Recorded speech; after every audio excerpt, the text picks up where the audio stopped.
House Bill 3909. Imagine this. You're standing in line to vote in November. The sun's beating down and you've been waiting half an hour. You pull out your phone to check on your kids or look up your polling place info. But under the old law, that simple act could have been illegal within 100 feet of a voting station. What the bill says it does.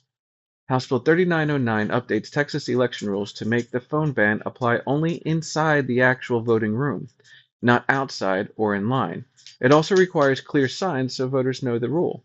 What it actually does? It ends a confusing and often unfair rule that forced people to put their phones away even when they weren't voting.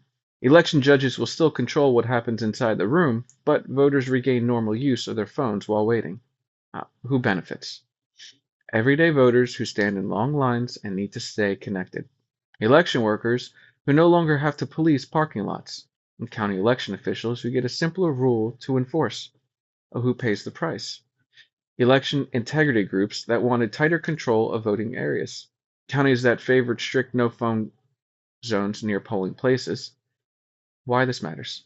Voting should be secure, but it should also make sense. Texans shouldn't risk breaking the law just for checking their messages in line. House Bill 3909 restores a bit of common sense to the process and keeps election rules clear, fair, and practical. Questions you can ask your lawmakers. Will this rule stay consistent statewide, or could counties interpret it differently? And could future amendments quietly bring back the broader phone bans?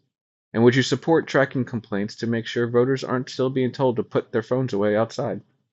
Bottom line, House Bill 3909 restores basic fairness by limiting phone restrictions to the voting room and giving voters back a little freedom and clarity on Election Day.